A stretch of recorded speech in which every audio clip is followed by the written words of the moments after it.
Not too interesting. Okay. All right. We are doing Baba Basra, and Yeah. we are on Yes. right here, pay base. One who sells a donkey has not sold its equipment. Malcolm the Mid said he has sold its equipment. He has sold its equipment. Rabbi Yehuda says sometimes they are sold and sometimes they are not sold. How so? If the donkey was in front of him and his equipment was on it, and he said to him, "Sell me this donkey of yours, his equipment, thank you." His equipment is sold, but he said, "This is your donkey, its equipment is not sold." One who sells a donkey has sold the foal. If he has sold a cow, he has not sold the calf. If he sold a dung heap, he has not sold its manure. If he sold a pit, he has sold its water. If he sold a beehive, he has sold the bees. If he sold the dovecote, he has sold the doves. One who buys the production of a dovecote from another must allow the first brace to fly. If he bought the production of a beehive, he takes those 3 swarms and then alternates. If he bought honeycombs, he must leave 2 combs. If he bought olive trees to cut, he must leave 2 branches. When I was looking at this, I said 3 swarms. I guess those are those boards they put in. They keep each one of them is a swarm. No, a swarm. I think the swarm is when they first produce a queen bee. When they produce a new queen bee, and the queen bee leaves with a whole bunch of workers. So that's the swarm. Swarm. Okay. It's amazing how Hashem made this thing that, all right, the bees know we have a queen, follow her, like when you think about it, it's like amazing. It's like, all right, one who buys 2 trees in the field of another has not acquired any land. Reb Meir says he has acquired land. If they grew, he may not trim them. Whatever grows from the trunk belongs to him, from the roots to the owner of the land, and if they died, the land is not his. If he bought 3, he has acquired land. If they grew, he may trim them. Whatever grows from the trunk and the roots belongs to him, and if they die, the land is his. Okay. On to Mishna Hay. Rosh Behema Gasa. So he sells. So this is a butcher over here, or it doesn't even necessarily have to be a butcher. He could be the guy who owns the animal, and somebody comes and buys from him in advance when he shechts the animal, the parts of the animal that would belong to them. So Behema Gasa is a large animal like a cow. Okay, if he sells the head to somebody who wants to buy it, then the legs are not implicitly included. But if he sold the raglaim or the back legs and the yadayim or the front legs, so if he sold the back legs, there's no, they're both significant pieces, and there's no implicit sale of either part if he asks for one. Why would we even have thought so? Because we'll see later in this Mishnah that there is some implicit connection between some of these things. Okay, machar esakane.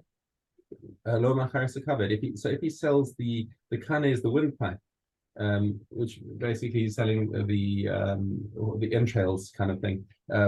He's selling the windpipe and the whole respiratory system basically. That doesn't include the liver. I'm sorry. You're talking about the trachea? Yeah, the trachea. Right, but I don't understand why it's connected in such a way that the trachea is connected to the liver. The liver is down. But it's not. Okay, so it's not connected. I mean physically. I mean just that the physical. I don't mean physically, but why would you have thought that the liver is connected? And why do they pick on these particular things to say that they're not connected? Honestly, I'm not sure. No,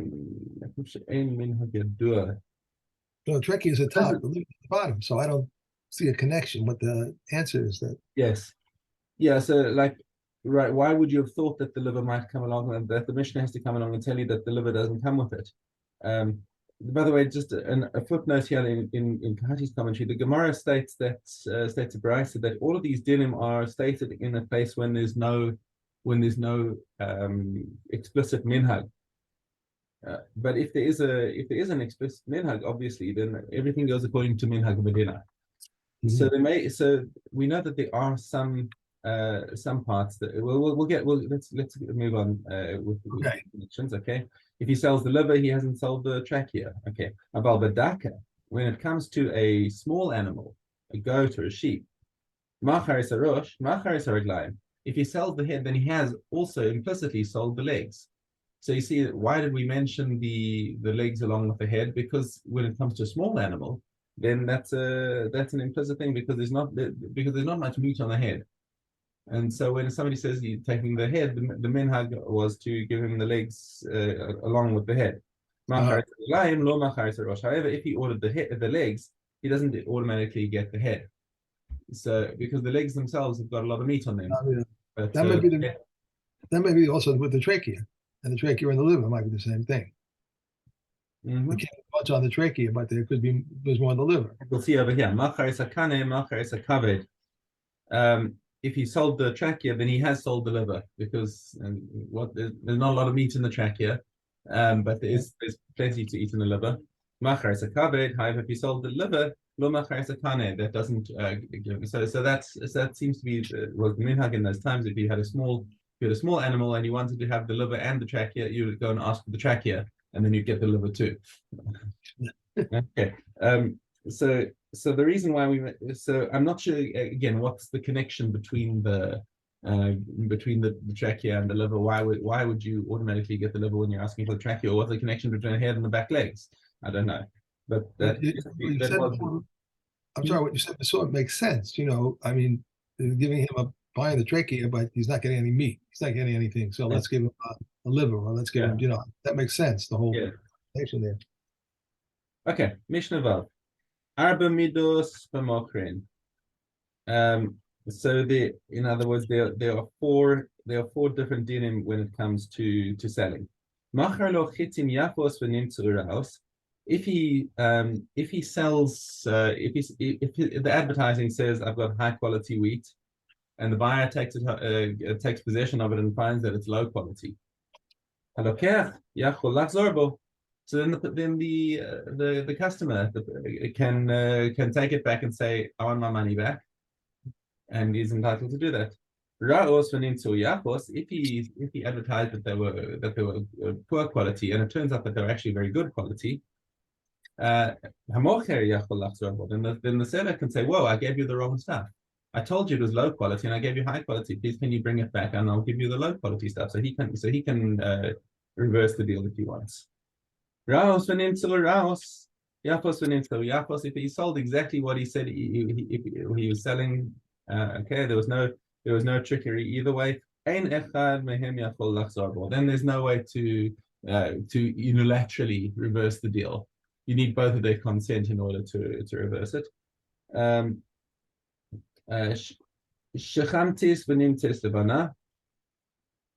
If he sold him wheat which is shechumos, which is dark wheat, I think. How does it translate shechumos for you? He sold red wheat, you mean? Is that red wheat? Okay. Okay. So if he sold different species of wheat, okay. So it's red wheat, and it turns out that when the buyer gets white wheat, so it's not that one is of a superior quality to the other. They're just a slightly different product. But wheat, okay. 8 sim shel zayas, or if he sells olive wood, v'nimtzu shel shikma, and it turns out to be sycamore wood, or shel shikma v'nimtzu shel zayas. If he sold sycamore wood and it turned out that they were olives, okay. Yayin v'nimtzu chometz, not chometz v'nimtzu yayin. Or if he sold wine and it turned out to be vinegar, he sold vinegar and it turned out to be wine. Shneihem yicholim lachzor b'hin. So when it's something where it's not an issue of quality, but of what is the actual actual object, then it turns out the entire thing was messed up. And either one of them, if they're not happy with having sold or purchased whatever they got, they can come back and say, "No, I want to go back on this deal. Thank you." Right. Okay. Mishna Zayin Hamocher Peiros Lechavero. Okay, so he's selling produce to his friend. They've agreed on the price, and dinner. Okay, mashach v'lo madad. Now, what happens if the buyer has done a Mashicha, right? He picked up the produce. They were put in or they were, let's say they were in this on the side of an alley, or they were on a cart on the side, and but even though he hasn't yet measured the exact amount, right? He's just said, let's say I'm taking 10 kilograms of wheat. It's sitting in the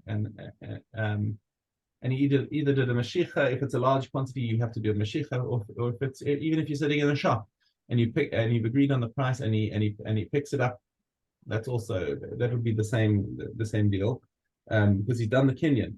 And even if he's Because they call it here, the produce was in a public property, and the buyer drew it into a simta, or into the property which was jointly owned by himself and the seller. Yeah. Either way, so he affected a kinyan, even though he hasn't actually measured out the stuff that he's taking. So automatically he's taken possession of the stuff that he's going to be taking. Okay, so so the kinyan is done. Madad v'lo mashach, if they've just measured it out and he hasn't yet made a kinyan on it, lo kana, he hasn't taken ownership yet. Im haya pikayach. So if the purchaser was smart to make sure that he could lock in the deal, socher es mekoman, then he should also rent the place that they're sitting in, because as soon as he takes a rental of the makom, then you have a kinyan agav karka. So even though he hasn't done a physical mashicha, now that he owns the property that they're on, immediately it becomes part of the deal. So okay. Only temporary ownership, though. Well, only right. Yeah. So it's a rental. Rental. Okay. All right. Mm-hmm. That's what it says. If somebody purchases flax from his friend,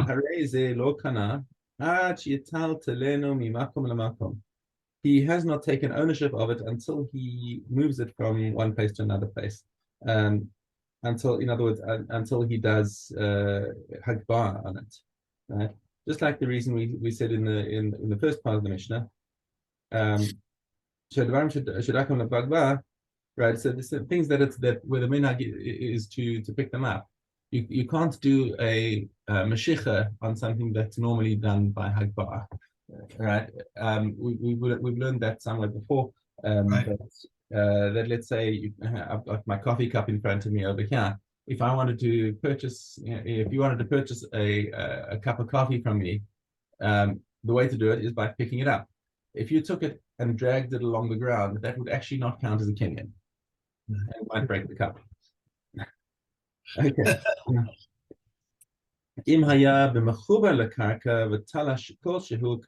So if he purchased the flax while it was still attached to the ground, he said, I'll come and harvest it or whatever, I'll get it when it's ready. All that he needs to do to make a kinyan on it is he has to just tear off a little piece and take and make a kinyan on that little piece, and then everything else that's in the karka is automatically his, and the deal is done. Okay. Okay, good. Fine. Yeah. Base, yud base. Base, yud base. A man may not plant a tree near the field of another unless he distances the tree 4 cubits from it, whether vines or another tree. If there was a fence in between, this one may approach the fence on this side, and that one may approach the fence on that side. If the roots extended into his neighbor's property, he may cut them off to a depth of 3 tefachim, so that they should not impede the plow.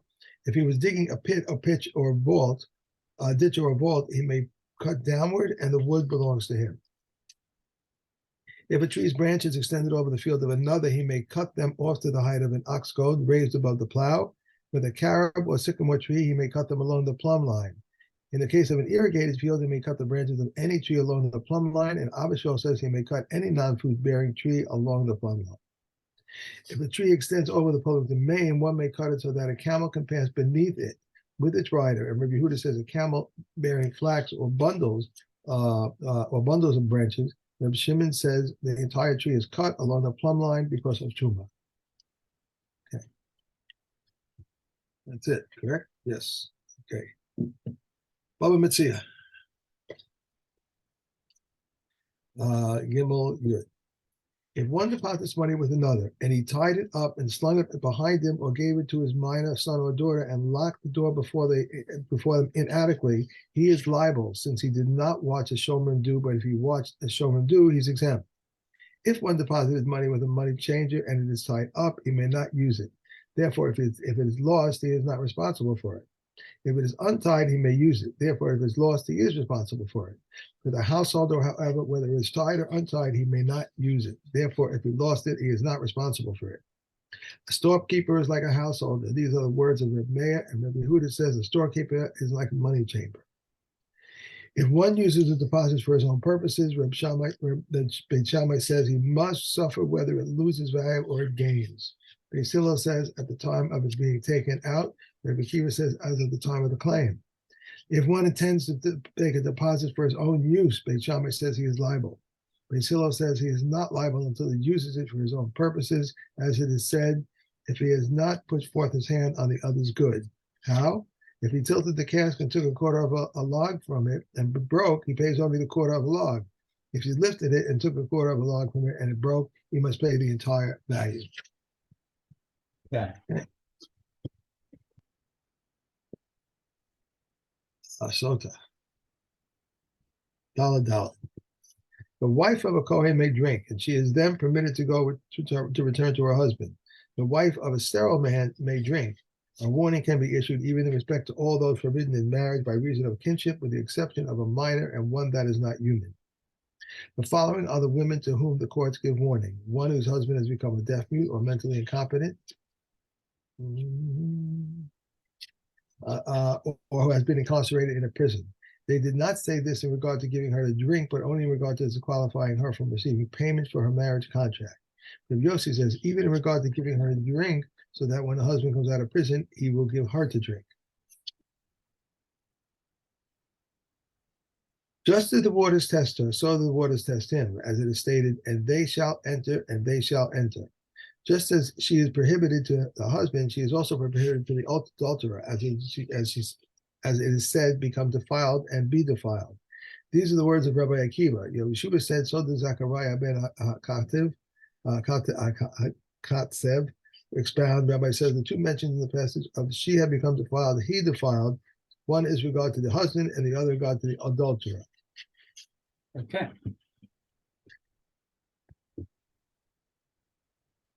We have Yoma. It once happened that two were even as they ran and extended the ramp, and one of them pushed his colleague and he fell and his leg was broken.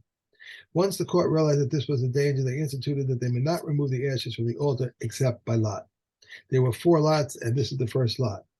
The second lot was determined who slaughters, who throws the blood, who clears the ashes from the inner altar, who clears the ashes from the menorah, and who brings the limbs of the daily burnt offering to the ramp.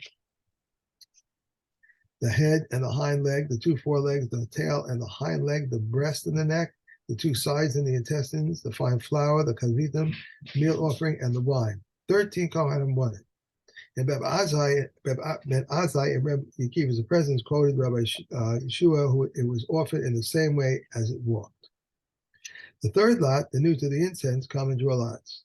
So, and the fourth lot was for new and old, to determine who takes the limbs up from the ramp to the altar. Ben. Double Yom. Regarding a kneading bowl that is a tevel yom, we may knead a dough in it and separate challah from it. And she brings the piece close and orally designates it as challah, because the dough is a shlishi, and the shlishi is tahor in the case of chulin. Regarding a pitcher that is a tevel yom, that one filled from a barrel of meiser, that is tevel, if he said, this wine shall be trumos meiser after dark, it is trumos meiser. If he said, this wine shall be an erev, it has not said anything. If the barrel breaks the wine in the pitcher, it remains tevel, and the pitcher breaks the wine in the barrel, remains tevel. Originally, the rabbi said we may consecrate unto the produce of an amaretz. The rabbis later said even unto his coins. Originally, the rabbi said if one is going out in chains and he said, write a get for my wife, they should write the get and give it to her. The rabbis later said, even one who sets out to sea and one who leaves in a caravan. Rabbi Shimon Sisori says, even a dangerously ill man. Right. Right. It looks like tomorrow we're moving on to Yadayim. Wow. Moving along.